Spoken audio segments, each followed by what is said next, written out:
Dieu. On ne rencontre jamais Dieu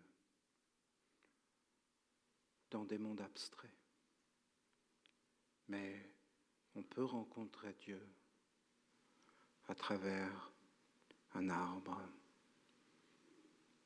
un animal, un paysage, un pays, une œuvre d'art.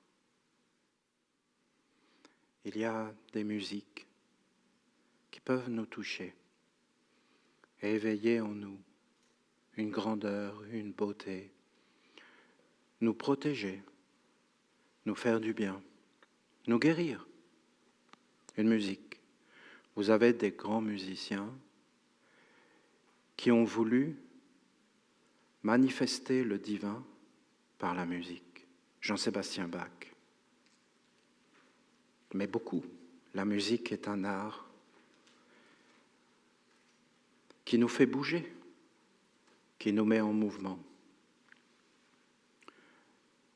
Beaucoup ont rencontré Dieu à travers Jésus,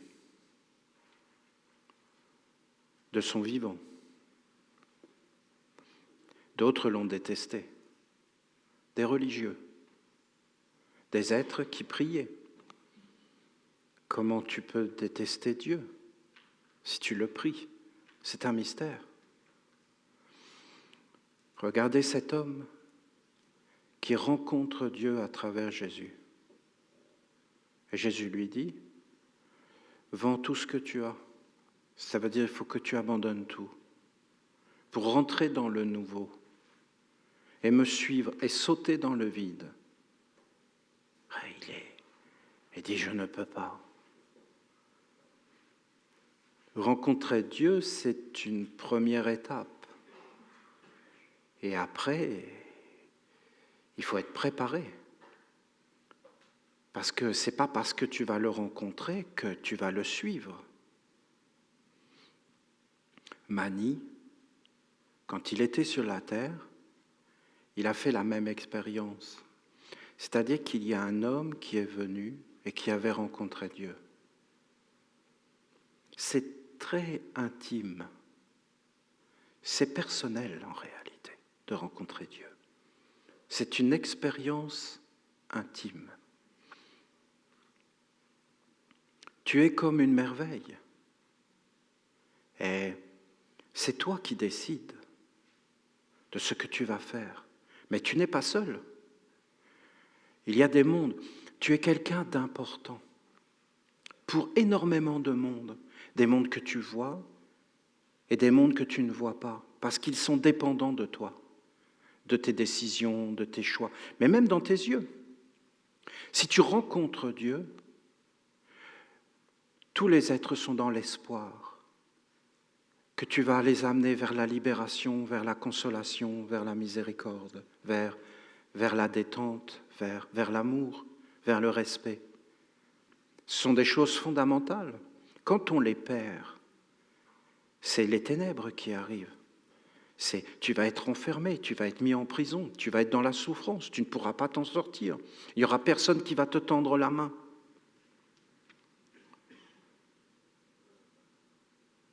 Mani, le même homme est venu et lui a dit, je veux te suivre. Et Mani n'a pas dit la même chose que Jésus. Il lui a dit, tu as une famille? Il a dit oui. Alors voilà ce que tu vas faire. Pendant 7 ans, tu vas mettre tout en place dans ta vie pour mettre ta famille à l'abri du besoin matériel. Et tu vas poser toute ta vie pour être libre des besoins matériels. Et dans 7 ans, quand tu auras fait ça, tu reviendras me voir et tu donneras ta vie à Dieu. Et cet homme a fait ce que Mani lui a dit. Il est revenu le voir 7 ans après, c'est pas évident. Hein? C'est facile de raconter une histoire. Hein? Et il a été un des plus grands disciples et serviteurs de la lumière sur la terre. Le même homme, quelque part, qui s'approche de Jésus et qui s'approche de Mani. Peut-être ça vous est arrivé d'essayer d'aider un animal. Mais cet animal avait peur de vous. Et regardez comment c'est pas facile. Un papillon qui tape contre la fenêtre, parce que lui, il ne peut pas comprendre que l'homme a inventé le carreau. Pour lui, il n'y a rien là. C'est terrible. Il dit, il n'y a rien, qu'est-ce qui se passe? Mais qu'est-ce qui se passe? Ça ne fonctionne plus. Parce qu'il ne voit pas, il ne peut pas comprendre qu'il y a un carreau. Mais toi, tu comprends tout ça. Alors tu essaies de le guider, mais tu ne peux pas, tu vas l'écraser. Donc c'est très délicat. Donc tu essaies de lui expliquer, mais on ne parle pas le même langage. Et il est pris par la peur. Il est effrayé. Et si tu y arrives, c'est comme une joie de le voir s'envoler. Mais même une souris, même un oiseau, moi je me rappelle un oiseau, j'essayais de l'aider. Ah non, mais je lui ouvrais la porte, je lui indiquais le chemin. Non, mais il tapait partout, il avait peur. La peur, c'est terrible. Il faut que tu comprennes que si tu vas vers un monde supérieur, il faut vraiment, vraiment être préparé. Parce que c'est un monde supérieur. Un animal va rencontrer un homme, cet homme veut l'aider, mais si l'animal a peur, vous vous rendez compte? Un oiseau, il faut le prendre dans ses mains, mais il est terrifié. Vous comprenez la bonté de Dieu? Vous la voyez, la parole de Jésus? Pourquoi m'appelles-tu bon? C'est très dangereux de dire ça. C'est très, très dangereux de dire que l'homme est bon. Dieu est bon. Et c'est toujours à cause de Dieu qu'on fait les choses, et pour Dieu. Et si on fait tout pour Dieu, Dieu qui est bon, Dieu qui est amour, parole de Peter Donov, il n'y a pas d'amour comme l'amour de Dieu, seul l'amour de Dieu est amour. Et il n'y a pas de justice comme la justice de Dieu, seule la justice de Dieu est justice. Et il n'y a pas de vérité comme la vérité de Dieu, seule la vérité de Dieu est vérité. Peter Donov était tout proche des Esséniens, tellement il était proche de cette tradition. Il était dedans. L'étape d'après, c'était de dire que la justice est un ange et que nous devons faire les choses à cause de la justice et que nous donnons à l'ange l'offrande et jamais à l'homme. Parce que si c'est l'homme qui est juste, alors vous pouvez être sûr qu'à un moment donné, l'injustice va arriver. Parce que l'homme va se faire attraper par des intérêts. L'homme ne peut pas contrôler ces mondes qui sont tout autour de lui. C'est impossible. Seul s'il est dans l'alliance avec les mondes supérieurs. Les hommes aujourd'hui veulent se sortir de leurs problèmes et de leurs difficultés. Mais en réalité, ils sont en train de s'embourber. Et vous savez pourquoi? Parce qu'il n'y a plus la religion. Et dès qu'il n'y a plus la religion, ce sont les ténèbres qui arrivent. Et les ténèbres gouvernent. Et aucun homme ne peut maîtriser ces ténèbres, parce que ces ténèbres, l'intelligence du mal est une intelligence beaucoup plus ancienne que l'homme, et beaucoup plus intelligente, c'est une intelligence. L'homme ne peut pas lutter contre des êtres qui sont beaucoup plus grands que lui. L'homme ne peut être qu'associé avec un monde supérieur. Mais pour être associé avec un monde supérieur, comme l'animal, il faut que l'homme soit préparé, sinon il sera terrifié. Parce que l'homme doit tout abandonner. L'homme doit se remettre entièrement à un monde supérieur. Si vous vous dites que cet enseignement vient d'olivier, vous vous trompez. Justement, c'est ce qui ne m'intéresse pas, moi, que ça vienne de l'homme. Je me méfie de l'homme. J'aime ce qui est universel, j'aime ce qui est dans la tradition, et je vous dis qu'un grand nombre de nos enseignements ne viennent pas de l'homme, mais viennent réellement d'un monde supérieur, comme par exemple les 4 corps, les cultes, les sceaux qui ont été posés. Et toutes ces choses viennent d'une intelligence supérieure, divine, éternelle, immortelle. Même ce que je vous parlais hier, de que les anciens voyaient dans l'intestin, l'estomac, la digestion, la vache, dans la respiration, le lion, le loup, et dans la tête, ils voyaient l'oiseau. Et l'oiseau, c'était le sommet d'arriver au sommet de l'initiation, parce que l'oiseau, c'est un être qui vit dans 2 mondes. Le lion, le loup vit dans un seul monde. La vache vit dans un seul monde. Mais l'oiseau, lui, il ne vit pas réellement sur la terre. Il vient un petit peu sur la terre comme ça. Mais lui, il vit dans une immensité, dans une grandeur. Il est capable de s'envoler. Pour lui, l'air, c'est comme la terre pour nous. Il se pose dessus. Et il est dans un autre monde, réellement. Et l'homme doit être dans un autre monde. Ce que je vous dis là, c'est très, très ancien. C'est quelque chose d'universel. C'est quelque chose, en fin de compte, qui nous conduit vers un monde plus posé. Les hommes, ils veulent vivre uniquement entre eux. Mais si tu veux cheminer vers Dieu, il faut vivre avec les hiérarchies.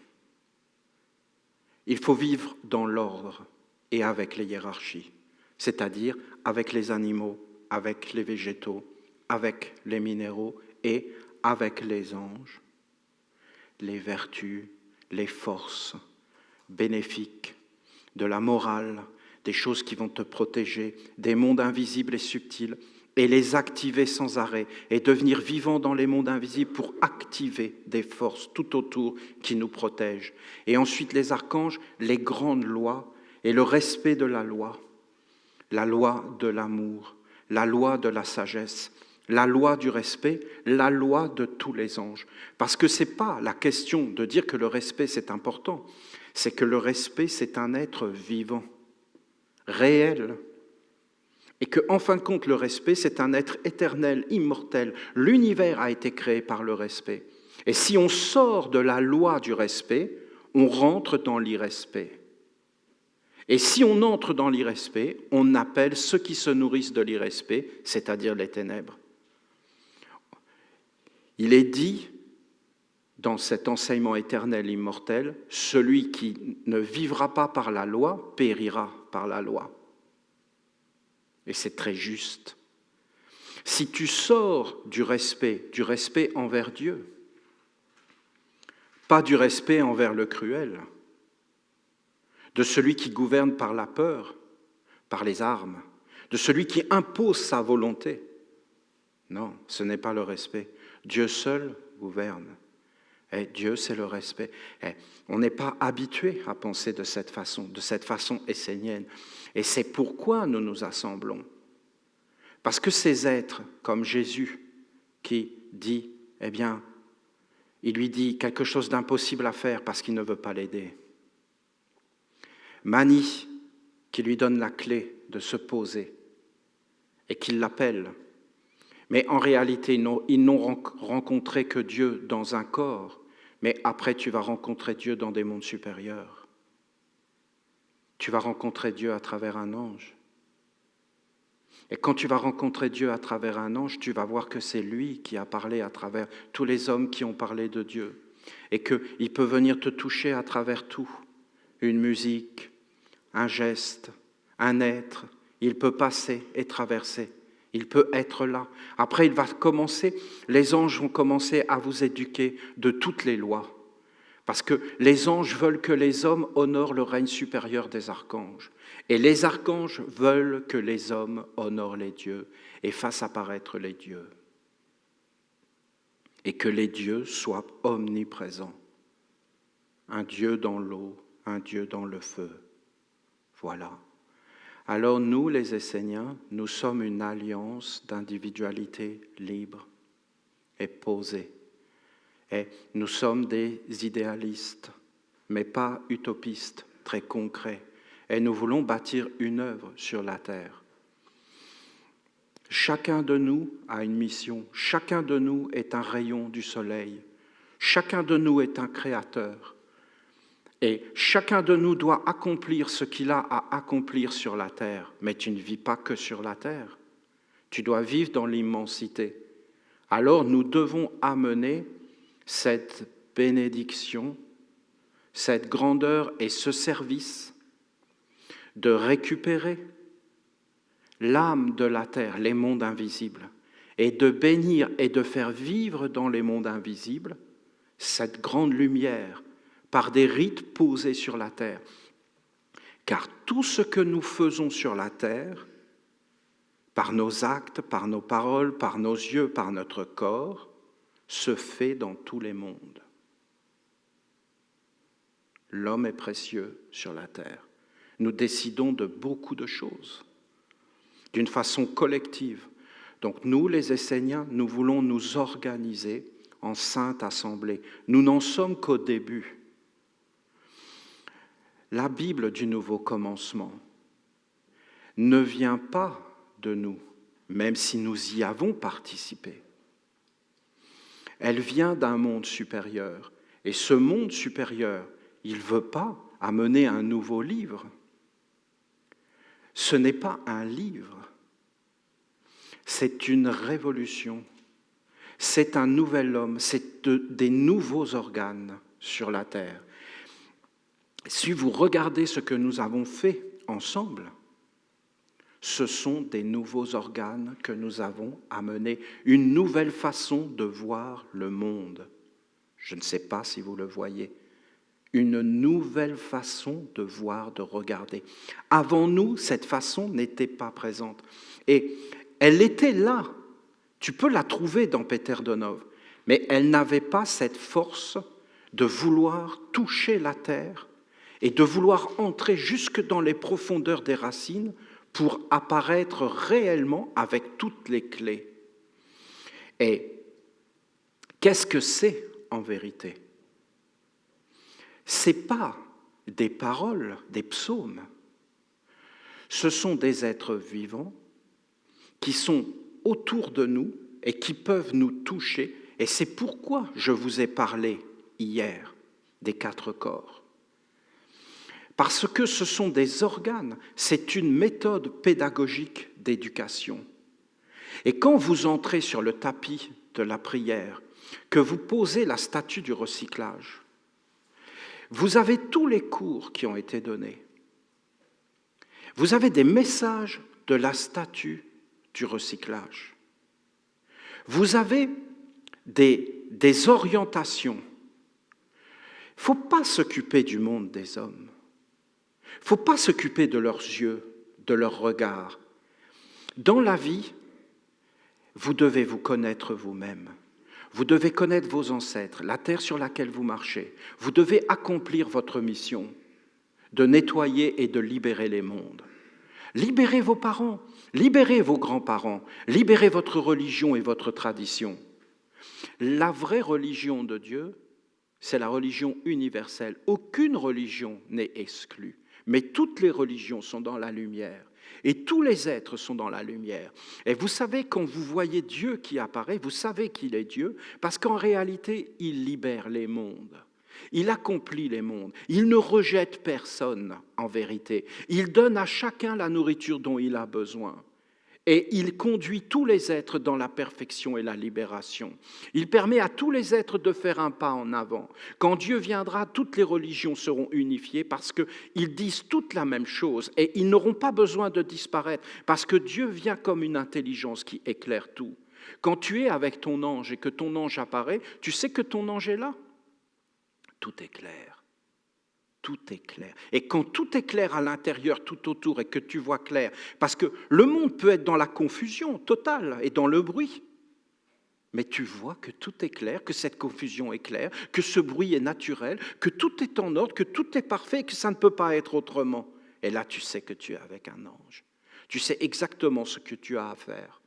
Tu sais exactement pourquoi tu es sur la terre, parce qu'il t'éclaire. Et qu'en fin de compte, il est en train de te montrer ce que tu dois faire. Mais tu dois le faire. Alors ce que je vous dis, c'est que cette Bible, si vous pensez qu'elle a été écrite par un homme, vous vous trompez et c'est fini. Mais si vous commencez à comprendre qu'elle a été écrite par l'eau qui coule, par le feu, par l'air et par la terre, et que ce sont des intelligences supérieures, vous la voyez l'idée de ce que je vous dis? Est-ce que vous l'entendez, ce que je vous dis? Mais regardez la beauté qu'il y a derrière. Une beauté immense. Regardez le sens. Regardez tous les problèmes des hommes viennent qu'ils ont perdu cet animisme, cette façon de regarder, que c'est juste un regard et que ça change tout, que ça va faire que l'homme va s'associer avec d'autres mondes. Quand tu montes sur le tapis et que tu commences à prononcer les psaumes, il faut que tu comprennes que ça a été donné par un monde supérieur. Mais même le pupitre est donné par un monde supérieur. Il ne faut pas que tu regardes un pupitre. Parce que tu vois, il y a un pupitre qui est là, mais en réalité, c'est un monde entier qui vient dans le pupitre et qui s'incarne. C'est ça la vision. Et mais comment je fais, Olivier? Tu as des cours qui ont été donnés. Des cours. Et dans ces cours, il y a le pupitre qui a parlé. Je vous parle avec mon cœur.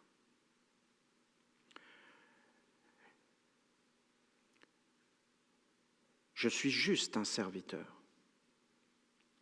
Et on m'a demandé de faire cela, donc je l'ai fait du mieux que j'ai pu. Je ne sais pas si vous vous rendez compte, la somme de travail, incroyable. Quand j'ai parlé avec le pupitre, ça a changé ma vie. Parce que vous pouvez lire le discours du pupitre, de ce qu'il a dit, mais c'est d'une beauté incroyable, indescriptible. Et quand ce pupitre m'a parlé, le pupitre là, qui est là,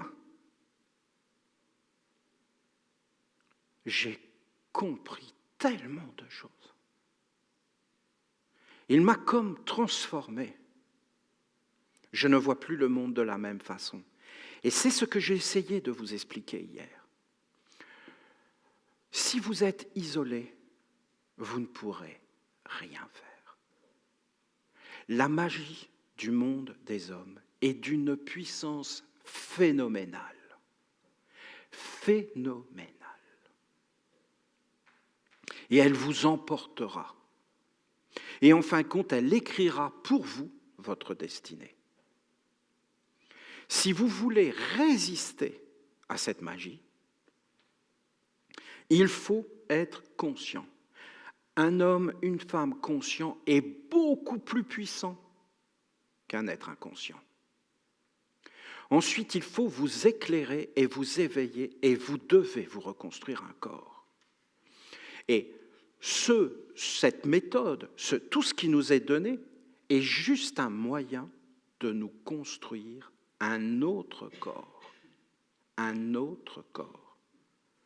Vous allez me dire, mais Olivier, personne ne pense comme ça. Nous, on a un corps, on ne se pose pas la question d'un autre corps. Et voilà. Mais là, vous ne réfléchissez pas et vous êtes dans une inconscience. Mais si vous commencez à étudier, vous allez voir qu'en réalité, le corps que vous avez a été formé. Et qu'en réalité, c'est toujours des corps qui sont formés et qu'il y a plein de façons de se former des corps. Et que se former un corps, c'est un processus naturel. Et même pour vivre sur la Terre, il faut se former une multitude de corps. Prenez un pygmée qui vit dans la forêt et amenez-le à Montréal et vous allez voir comment il est perdu. Parce qu'il n'a pas le corps, il va se faire écraser, il va descendre dans le métro, ça va être une catastrophe, il n'a aucun discernement, il ne sait pas vivre dans ce monde. Pour vivre dans n'importe quel monde, il faut se former un corps. Toi-même, si tu vas dans la forêt, non mais attends, c'est fini pour toi. Hein. Tu n'as pas le corps, lui il a le corps, et c'est des corps qui nous permettent de vivre. Et si tu veux vivre avec des anges et avec des mondes supérieurs, il faut te former un corps. Sinon, tu ne pourras pas. C'est ce que je vous dis. C'est possible de rencontrer Dieu. Après, d'être avec lui, c'est de former un corps divin. Nous sommes avec les archanges, c'est une certitude. Et là, nous baignons dans la présence de l'archange Gabriel qui nous aime. L'archange nous aime. Il a beaucoup d'amour pour nous. Parce qu'il nous voit sur la terre comme sa famille. Nous sommes des êtres privilégiés. Et c'est pourquoi nous avons accès à toutes ces lois que je suis en train de vous dire. Ce sont des lois. Si demain nous atteignons le Dieu de l'eau, peut-être ce sera même plus la peine de parler. Ce sera une évidence, ce sera une clarté, et nous enfanterons des divinités. Nous sommes tout près de cela. Alors, essayez de comprendre qu'à un moment donné, il faut que vous soyez ensemble, qu'il va falloir vous organiser pour accomplir des rites. Parce que vous voyez, par exemple, le pupitre. Tant que vous n'aurez pas fait l'alliance avec le pupitre, dans votre corps d'eau, dans votre corps d'air, que vous n'aurez pas eu un contact la nuit en voyageant, que l'alliance sera vraiment scellée et que ce sera tellement entré en vous que ce sera un organe, que ça vous appartiendra, que ça éclairera le monde, que ce sera une évidence, que vous ne pourrez pas vivre sans. Eh bien, à partir de ce moment-là, vous ne verrez plus les choses de la même façon, parce qu'elles vivront, elles seront éveillées et animées. Et ce qu'ont fait les archanges à travers les paroles des psaumes, ce n'est pas des paroles, c'est des organes de l'homme de demain. Ce n'est pas de réciter des psaumes, ils l'ont fait les chrétiens. C'est de donner un corps à la lumière pour vivre avec ces psaumes. Pour que ces psaumes-là soient notre corps demain. Pas forcément nous, parce que nous avons été énormément formatés par le monde des hommes. Mais il faut que les générations futures puissent avoir un autre chemin. Après, tu rentres dans ton cœur et tu te dis, est-ce que ce qu'il dit est juste et noble? Et une fois que tu as répondu et que tu sais que c'est un chemin grand, que c'est un chemin noble, alors il faut te mettre en action. Et c'est très simple en réalité. Il faut réellement chez toi poser la forme du culte. C'est la première étape parce que c'est quelque chose de matériel, de physique. Et qu'en réalité, une fois que tu as la matière avec toi, elle vit pour toi, elle travaille pour toi, ça ne s'arrête pas, elle est toujours là en permanence. Et après, il faut que tu l'animes. Que tu l'animes de ton corps, de ta vie, de ton être. Il faut que tu prononces les psaumes, des paroles. Ça peut ne pas être très long, ça peut être très long. Si tu y prends du plaisir, ça peut être très long. Et si tu es pressé, eh bien ça peut être très rapide. Mais il faut que dans ta journée, il y ait un psaume et il faut qu'il revienne vers toi et qu'il t'éclaire. Et après, tu vas voir la magie incroyable de cette eau, parce que ces psaumes vont te parler, et à un moment donné, tu vas rencontrer quelqu'un qui va faire quelque chose avec toi. Dans la journée, le psaume va te venir, et c'est exactement ça qui se passe. Et le psaume t'éclaire sur toute ta vie, et tu ne vas pas voir la vie de la même façon. Donc, à un moment donné, les êtres vont te voir te promener dans la vie, mais toi, tu es invisible.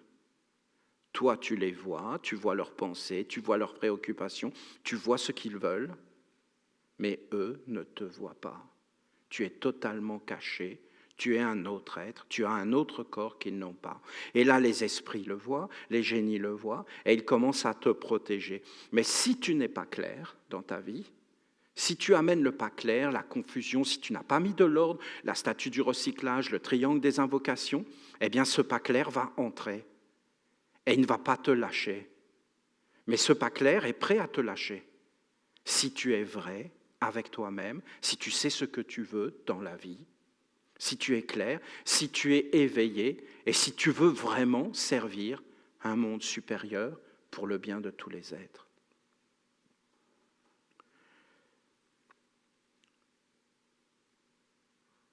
Je vous raconte une histoire. Vous aviez des bandits qui étaient cachés dans le noir et ils attendaient des gens qui passaient parce qu'ils voulaient les voler, les dépouiller. Il y a quelqu'un qui passe et ils disent « Bon, on y va ». Mais cette personne était avec la lumière. Donc, les êtres qui étaient avec ces bandits ne voulaient pas rencontrer cette personne parce que cette personne était avec la lumière. Et eux ne voulaient pas rencontrer la lumière. Donc, ils ont dit, il y en a un qui a dit « Non, je ne le sens pas. Je ne le sens pas, ça va mal se passer. » Et ils se sont mis à parler entre eux parce qu'il faut qu'ils soient d'accord. Mais le temps qu'ils se mettent d'accord, la personne était déjà partie.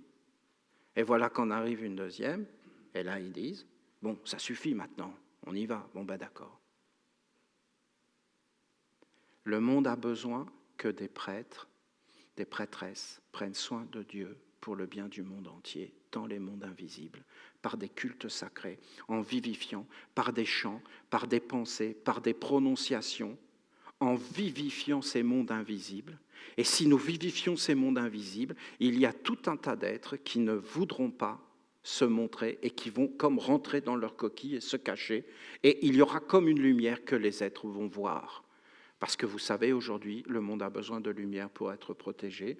Et c'est le rôle des Esséniens, de notre religion, de protéger le monde entier, d'amener la lumière et de construire les mondes de demain. Alors, tout ce que je vous ai dit hier, c'est ça. Je voudrais vous montrer qu'il y a un cordeau, que ce cordeau baigne vos organes et que vous devez créer des organes de compréhension, de perception à travers les psaumes et à travers tout le rituel, toutes les formes, tous les hiéroglyphes et les écritures qui sont quelque chose d'absolument incroyable, d'une beauté indescriptible dans les mondes et que vous devez apprendre à faire ce rituel ensemble, que vous devez former des organes ensemble, que vous devez apprendre à chanter ensemble. Je vous dis comment faire, que vous devez apprendre à prononcer les paroles ensemble, à trouver le rythme, à trouver quand est-ce que ça ouvre les centres, quand est-ce que la porte s'ouvre. Parce que tu peux prononcer une seule phrase des psaumes et à un moment donné, la porte va s'ouvrir dans ta parole. Et là, tu vas voir que tu es comme tu as changé d'état, que ça devient clair, que ça commence à te parler, que ça devient une force, une bénédiction. Et c'est quelque chose de grand parce que je vous dis que tu n'auras pas le même corps. Même tout ce que je vous enseigne ici, tu n'auras pas le même corps. Quand hier je vous ai parlé de l'association avec les vaches, vous pouvez comprendre, c'est quelque chose de tellement grand, ce que je vous ai dit. C'était tellement important pour les anciens. Parce que la vache possédait le pouvoir de tout transformer en or, en richesse. Quand je me projette en arrière et que je regarde nos ancêtres en Palestine, parce que nos ancêtres sont sur toute la terre, mais ils étaient d'une richesse, mais c'était incroyable. Et ils étaient d'une richesse notamment avec les vaches. Et vous saviez c'était quoi leur politique, comment ils faisaient ?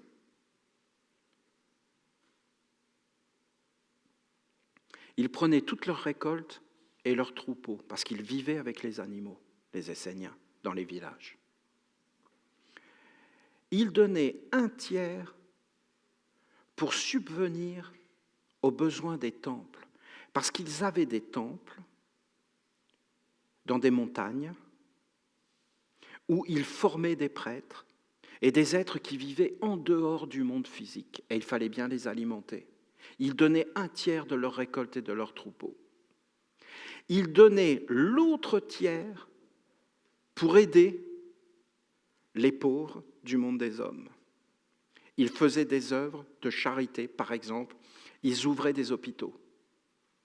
Ils finançaient tout cela. Un tiers. Et ils gardaient un tiers pour eux. Et l'année d'après, en une année, ils avaient tout récupéré et plus. Qu'est-ce que c'était grand! C'était une abondance, une richesse. Ces êtres étaient respectueux. Le respect amène la richesse, l'irrespect amène la ruine.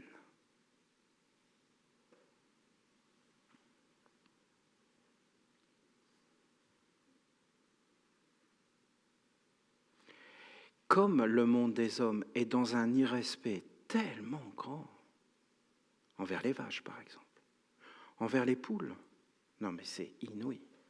Est-ce que vous voyez ce que c'est qu'une poule? Une poule, c'est un être qui vit avec toi, qui te protège, qui protège des insectes, qui protège des maladies. Et c'est un être qui va te donner un œuf par jour. Un œuf. Avec amour. Elle te le donne vraiment. C'est pas que tu lui prends, c'est qu'elle te le donne. Moi, j'ai vu des poules, j'étais en train d'écrire un livre, la poule, elle venait sur mon bureau. Voilà. Donc je la regardais, elle me regardait, elle était en train de pondre. Je la laisse, moi je ne suis pas quelqu'un de très contraignant. Et voilà, elle pondait son œuf, moi aussi.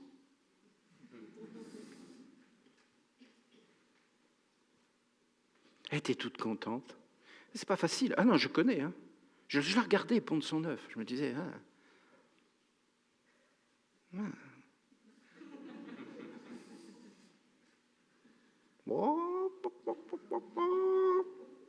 J'ai pondu mon œuf, tiens, je te le donne. Oh, c'est touchant. Hein. Puis elle a un côté comme une maman.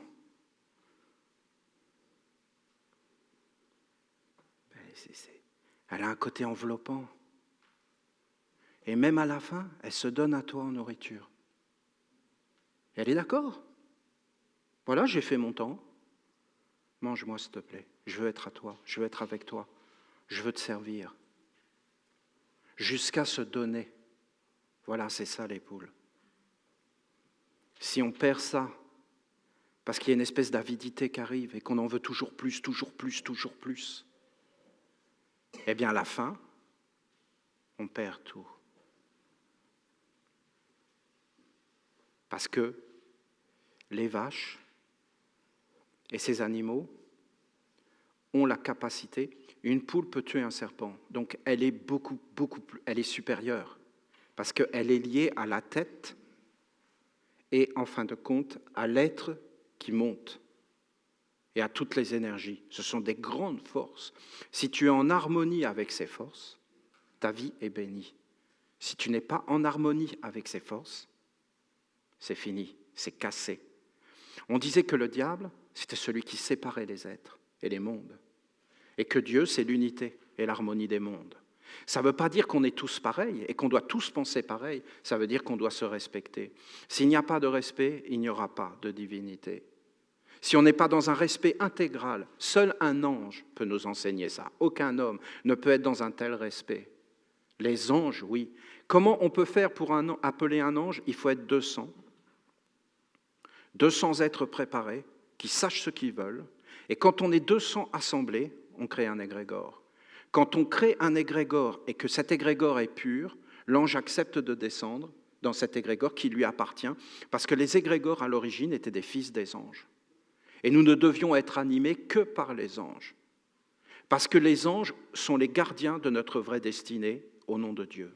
Et si on s'écarte de Dieu, alors Dieu nous laisse nous perdre parce qu'il sait que de toute façon, il n'y a pas d'autre chemin et qu'il faudra de toute façon aller vers lui. Mais nous conduisons tous les êtres dans la souffrance. Alors, écoutez ce que je vous dis.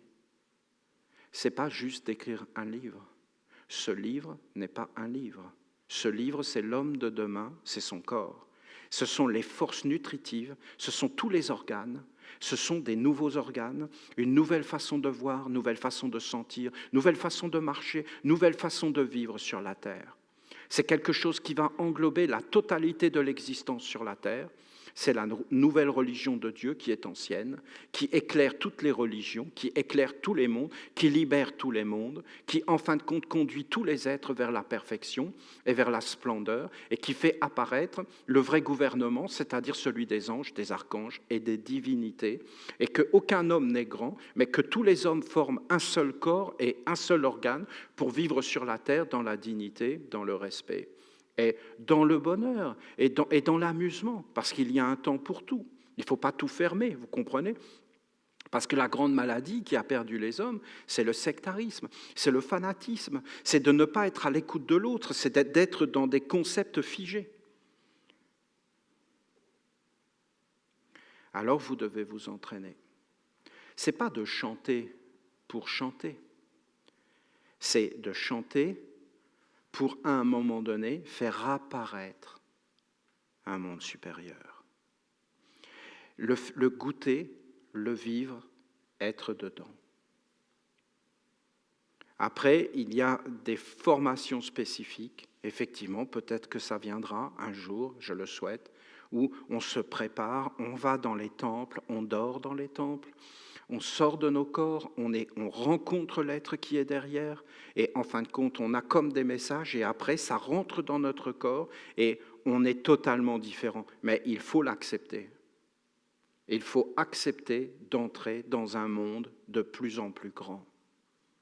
C'est un monde d'immortalité, où l'immortalité est présente. Et pour cela, il faut commencer à nourrir certaines pensées, certaines paroles, certains actes. Quand tu commences à entrer dans les actes, ça imprime et ça fait apparaître une autre façon d'être au monde.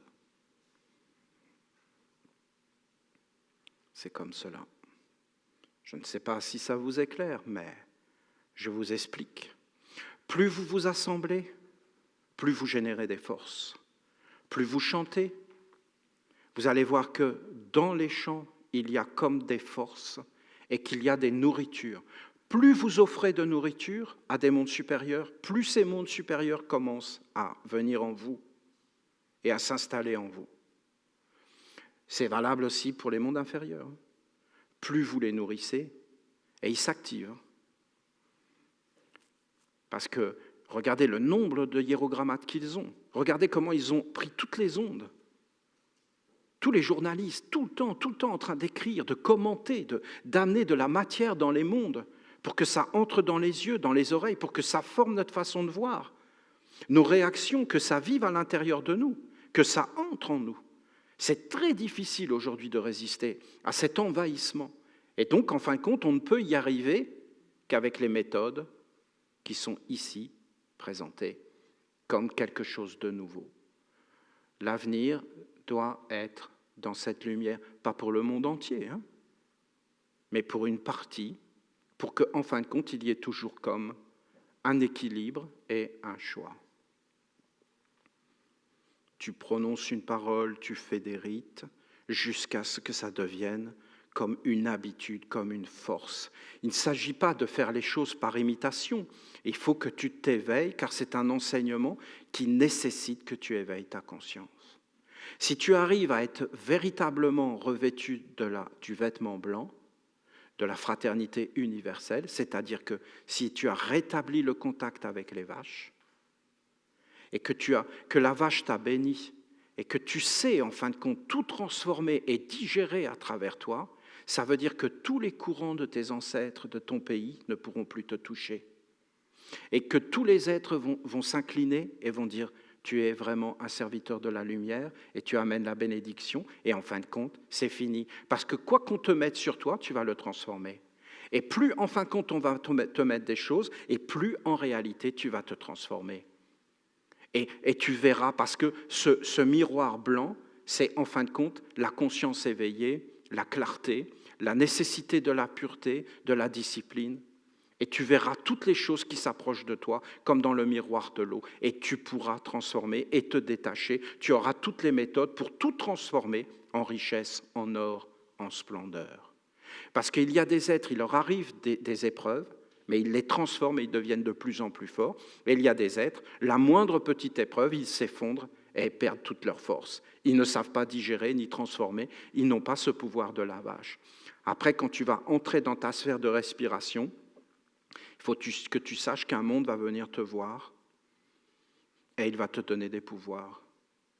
Mais ce sera des pouvoirs pour asservir les autres. Et tu seras grand, tu seras puissant, mais en asservissant.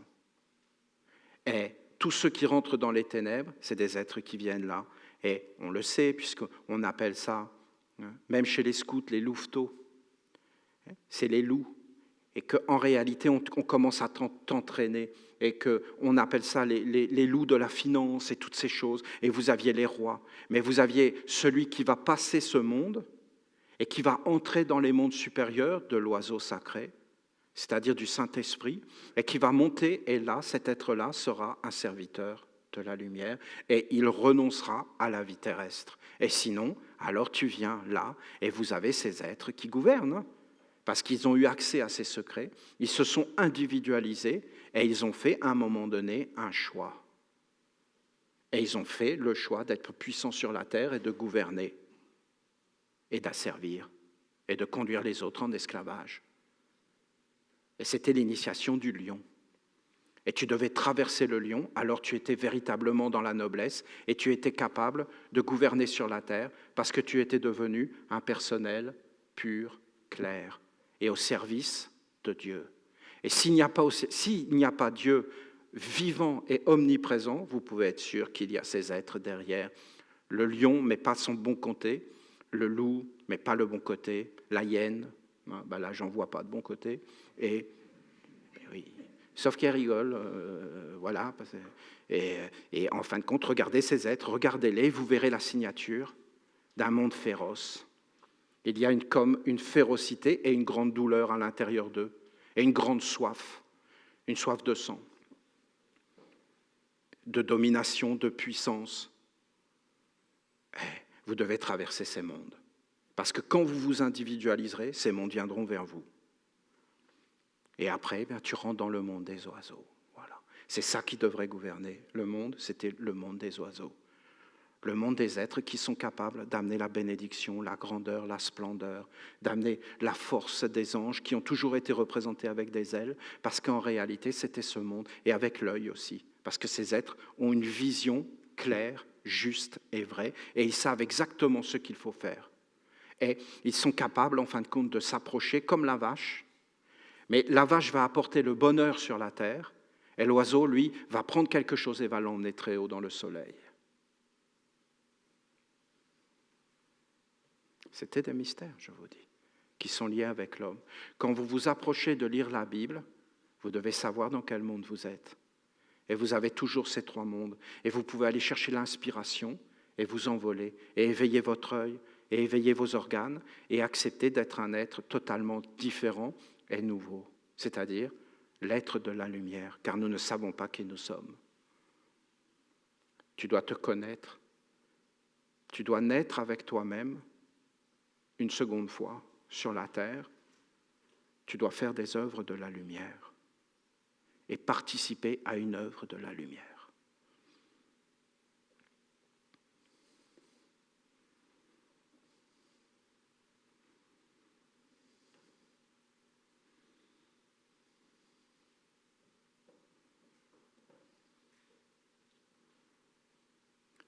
L'amour divin apporte la vie abondante, et soudain mon chemin s'approche de la source qui jaillit, sans cesse elle jaillit, et je suis purifié. Et rajeuni,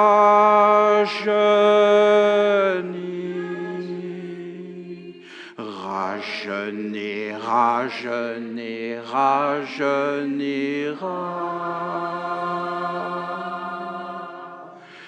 L'amour divin apporte la vie abondante, et soudain Mon chemin s'approche de la source qui jaillit, sans cesse elle jaillit, et je suis purifié.